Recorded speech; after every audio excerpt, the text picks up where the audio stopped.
Hello everyone, welcome back to another video. Today I'm finally going to talk about this tank.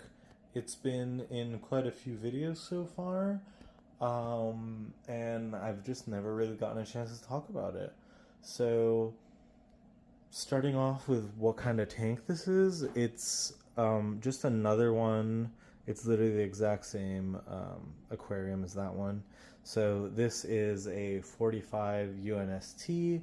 So it's just a taller 10-gallon basically. And I have a Chihiros WRGB2 on it, and it's hooked up to this UNS canister filter, and I do inject CO2 in this as well. As you can see, there's not really a lot of diversity of plants in here because this is supposed to be an Iwagumi scape.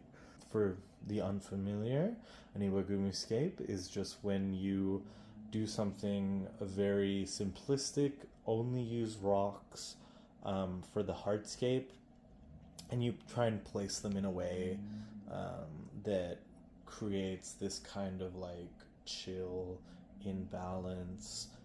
There's a lot of cool Iwagumis out there. I encourage you to look up some Iwagumi scapes and see for yourself. So in this tank I have a bunch of these fire red Neocaridina shrimp. Let me get a little focused action on these guys.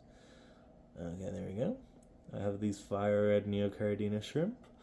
I have some celestial pearl danios. As you can see, apologies for the reflections. This is probably not a great time to be filming, but I wanted to do this anyway. And it's just some ramshorn snails. That's the other creature that I have in there. And I think I have two auto cats. So there's one of them right there, just suckling on the glass.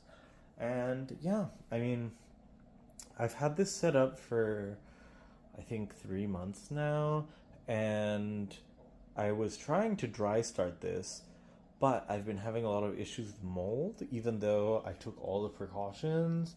So it did kill off a bunch of the hair grass that I was growing in here. So I ended up just flooding it and decided that I'm just gonna try and grow them all immersed from the get-go. I'm not gonna waste any more time and keep killing plants. So that's what I did, and at first it's been going pretty well. I think I don't think I have a reference to show you, but the hair grass over there was a lot sparser when I first started out, and now it's definitely considerably denser.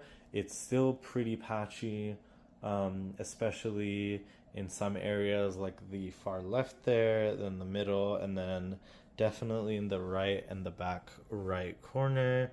Granted, I wasn't expecting much to grow back there anyway, at least the hair grass, just because in some of these places, I think especially the back right is where most of the melt happened when I had mold issues. But yeah, so I don't really do anything to this tank except for 150% water change a week, and I don't really dose any fertilizers. I think I'm going to dose, just micros, maybe like once a month or something. But yeah, recently though, I've been struggling with some BBA, and I'll get you some footage of that. As you can see, this rock, for example, is just covered in BBA, and I think the reason for that is when I had the CO2 injection running, I actually had it running a bit less than it should have. So I think overall not much CO2 was dissolved in the water as it should have. And I just know by researching and reading up on BBA online, it can occur as a result of an imbalance of inconsistent amounts of CO2 in the water. So that's probably why it's happening. So yeah, I definitely need to address this in my next maintenance session.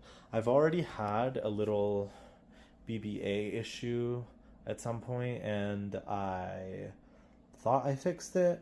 Well, I temporarily got rid of it basically. But yeah, it's back, and it's uglier than ever, and it's in more places than ever.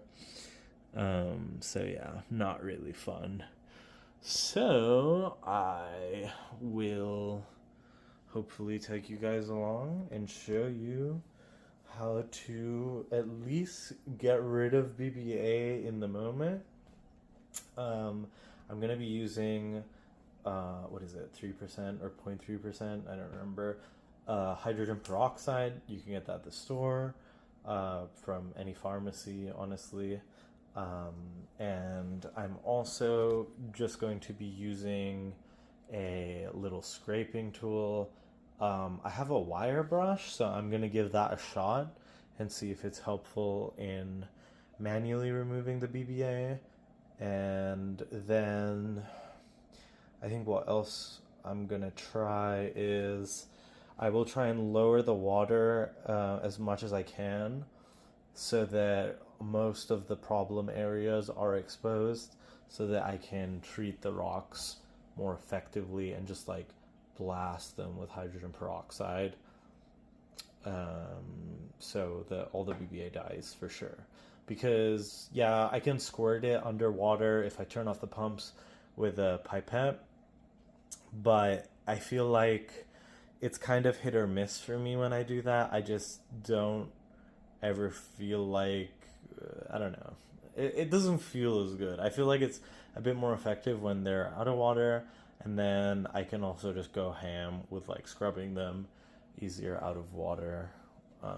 So yeah, follow along with that, and right here.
Okay, it is the next day after maintenance, and we are looking a little bit better in here.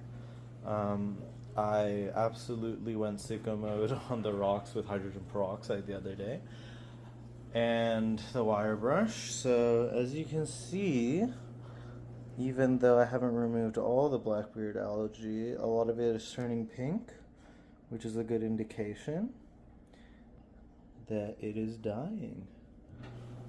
Either that or it's going through a phase and it's just trying a new color out. But yeah, so stay tuned. I'm thinking of adding a couple more stems or something in here. I was thinking of doing pearlweed in the back right corner, just to fill it out a bit, and pearlweed would help a lot with nutrient management, and hopefully starve out some algae that aren't a result of any CO2 imbalance. Otherwise, yeah, I don't know. I'm just thinking, I don't know. We'll see what I'll come up with, if not anything at all. But yeah, thank you so much for watching. Take care. Hope you enjoyed this video. Like, comment, subscribe. Wishing you and your fish, or whatever you own or don't, all the best. Take care.